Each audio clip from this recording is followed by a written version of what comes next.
मेरे प्यारो दोस्तों, आपका अपना YouTube channel MK technical training centre में आप लोगों का फिर से बहुत बहुत स्वागत है। आज हम समझेंगे कि किसी भी फ्रिज में गैस है कि नहीं, इसके बारे में आज पूरा डिटेल्स हम समझेंगे। कि कोई व्यक्ति कहते हैं कि हमारे फ्रिज में गैस नहीं है, हम कैसे चेक करेंगे।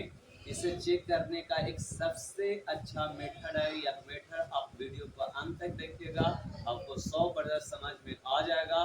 समझ में यदि नहीं आता है तो मेरा वीडियो भी देखना बंद कर दीजिएगा। सबसे पहले मान लिया जाए कि ये मेरे पास एक फ्रिज है, किसी कस्टमर के घर पर हम जाते हैं तो इसका जो मेन सप्लाई है किसी पावर बोर्ड में जब देते हैं और इसको झटके से हम इसे छूते हैं, स्पर्श करते हैं, तो हमको अनुभव होता है कि हमारा कंप्रेसर चालू है।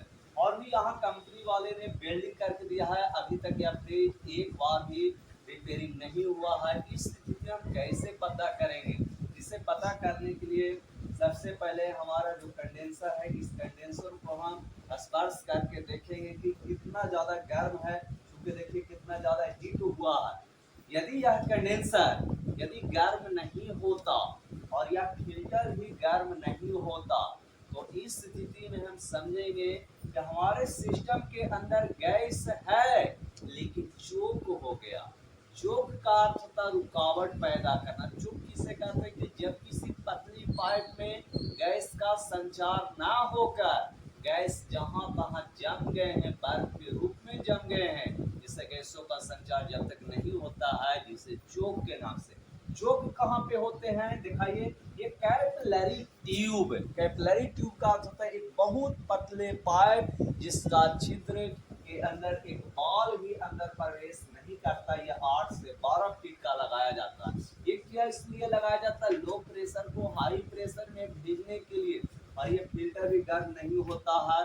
इस स्थिति में हम समझ जाएंगे कि हमारा सिस्टम गैस हो सकता है या चोक हो सकता है। दूसरा कारण हो सकता है कि इस आपके पास एक डिजिटल क्लाइंट मीटर होना चाहिए। इसको 200 एम्पियर पर सेट कर देते हैं और जब इसे मेन सप्लाई बोर्ड पर जब लगाते हैं तो देखते हैं कि कितना एम्पियर शो कर रहा।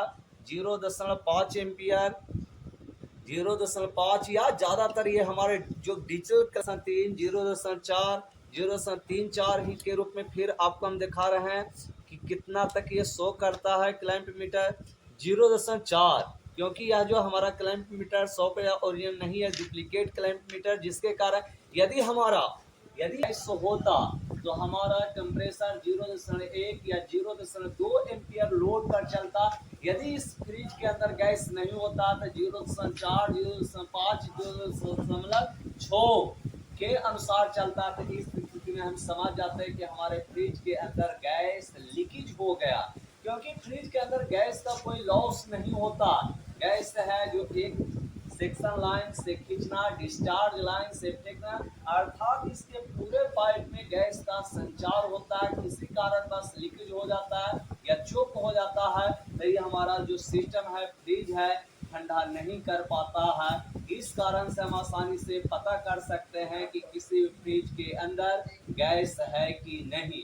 इसलिए जिन बच्चों को इलेक्ट्रिक का काम सीखना चाहते हैं तो स्क्रीन पर दिए गए नंबर पर संपर्क करके मेरे यहाँ आकर सभी प्रकार के इलेक्ट्रिक का काम सीख सकते हैं। वीडियो देखने के लिए बहुत बहुत धन्यवाद।